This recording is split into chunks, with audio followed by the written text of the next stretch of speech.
Previously, on Making a Film Company, you could see how we went from working alone as a freelancer to getting our first paid project, getting our first camera, promoting our company, our first office, and then building an affordable studio. Sometimes you have to look back to realize how far you have come. Go to our channel and check out the videos from season 1. You can do so by pressing the card appearing now or the link in the description. Will we be able to grow this year, and will we still be friends? The adventure continues now.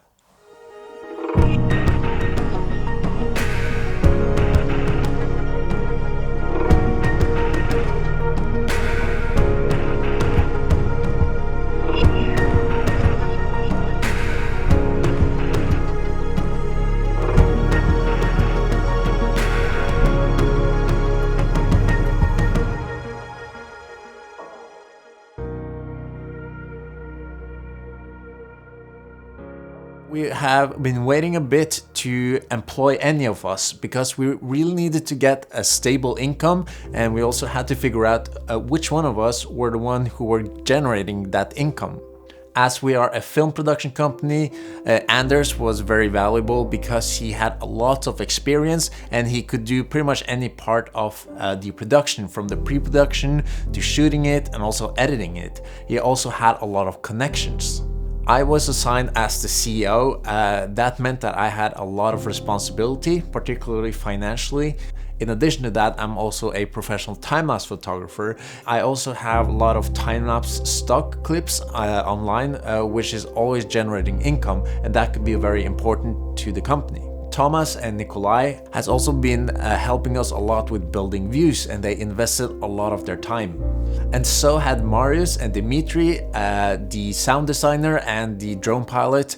However, they were quite busy with their own projects, so they couldn't help as much as many of the others. Jörn is traveling a lot, and Harald is the headmaster of a school, so they weren't too much around in the office.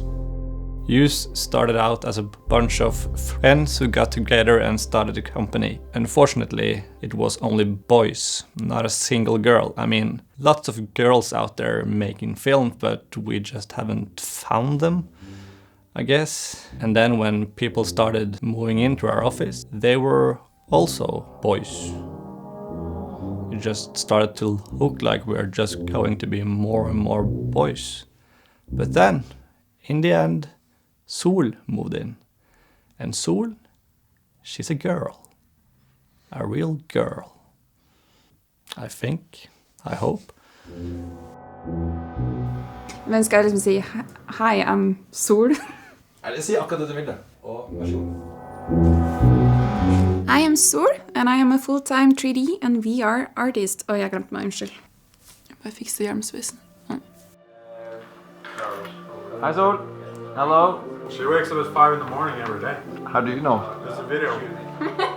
Here? Stalker. I always wanted to do YouTube on my spare time. I'm interested in philosophy and metaphysics and personal development, and it's kind of hard to grow a YouTube channel with this kind of theme, especially if the video quality is bad. So I figured, why not learn from the best and film in a studio? You have to sign the paper.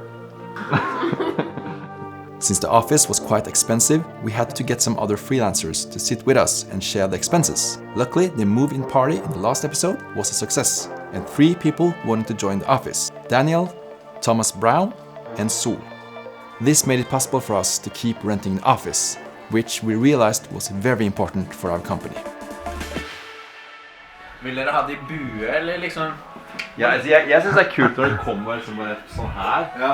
Ok, da er jeg klar. Morten er klar. 1, 2.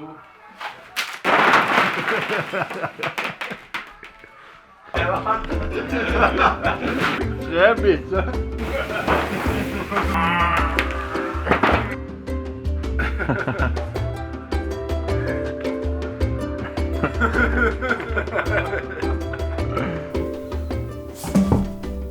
Welcome to the Views office. Thank you. Yeah, this is so random. I used to be an engineer, but for many years I just didn't feel right. I never felt that this was something I could be engaged in and work with for the rest of my life. So I made a life-changing decision of quitting my job to travel and create more content with my photography, especially, and time-lapsing. I think that's really interesting. So I started following Morten Rustad's channel on how to make time lapses. And fast forward 1 year, I was traveling 5 months in South America, and that's where I met Morten, actually on the top of... Yeah, I was there on top of this mountain alone with all my gear, shooting some time lapse, and then suddenly this guy came and, hey, where are you from? And it's like, Norway. Oh, er du norsk? And then we started talking, and you know, we followed each other on Instagram, and yeah, we have some desks that we are going to rent out to freelancers. And I thought, yeah, no, that's not for me. I'm not really a filmmaker. I'm not really a photographer. I'm just a dude that likes to travel. But I have never had this environment around me with creative people, and everything I've done have been so random. So I thought, okay, I'm just going to go for it, because this is going to be like a make or break year, so to speak, for me. And yeah, I ended up at Views.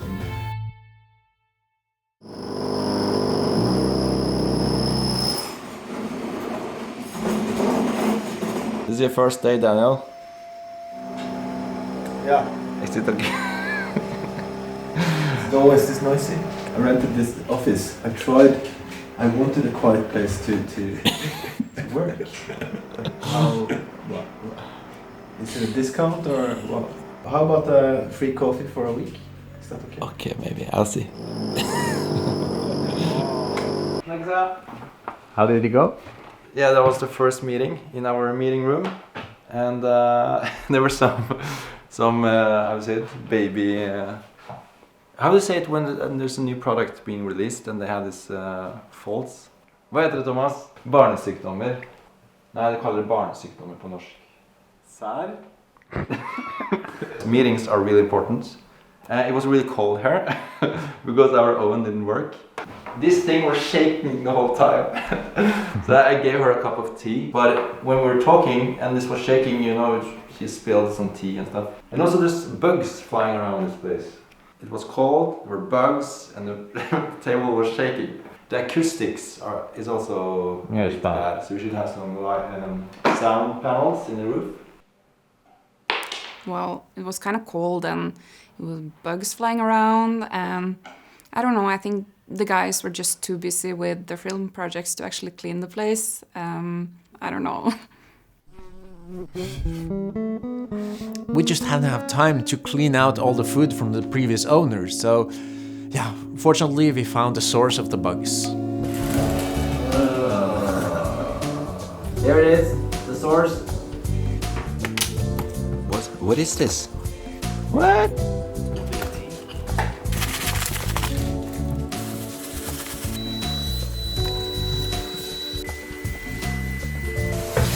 So, it was the beginning of the year, and it can be very dry when it comes to jobs, because the clients often plan the year and figuring out where to spend the money. Therefore, it's a good idea to do other stuff while you're waiting for jobs, like promoting the company, refurbishing the office, and stuff like that. We are looking at this limited edition Bluetooth speaker. Wow, it's really nice for the studio. Fits the old vintage style. We should have some music for the photo sessions. Yes. That was your idea. Yeah. What do you think, Håvard? I think you haven't listened to it. That's true. Been listening to it. We should test it out. Great. Sounds good. I am a VJ, like a video journalist and a content producer. And I moved here because I wanted to go full freelance. I've been working part-time freelance and full-time at a production company, and then now I wanted to like move into full-time freelancing.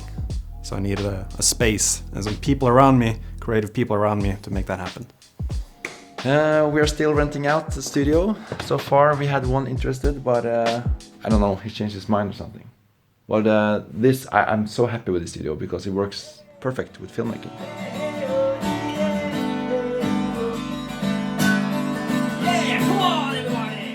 One of the things that really drew me to this space was the studio that Views was building. So every time I had a friend of mine who came in to see me or went for coffee, something, I just grabbed them into the studio, took some pictures of them, asked them to put it up on their Instagram and tag me and views and stuff like that, just to promote the studio, promote me as a photographer. And that's really important when you're establishing yourself as whatever you want to be, but you don't have a portfolio, you have to create one. And I got a couple of jobs out of it, so they kind of really worked out. And I love the studio as well. We're using the 120T with the softbox. Then we have this Kino Flow. We actually got this for free from a company, so they're actually going to throw all the equipment in the trash. So I got it for free. It's crazy. So we got some small apertures for backlight and shaping the paper. So we got green, gray, and white. And then we have this corner. Found these lamp mounts or bulb mounts. And these bulbs, LEDs, which gives like a white color. You shouldn't have blue or orange color when you do makeup because you want to see how it looks with the white, soft color. And the reason why it's soft is of course because the light source is kind of big. To hopefully make more people rent the studio, we made a dedicated page for the studio. And also a video that presented the studio. I think making a video is a really good idea and not just having text. Et godt studio viktig. Og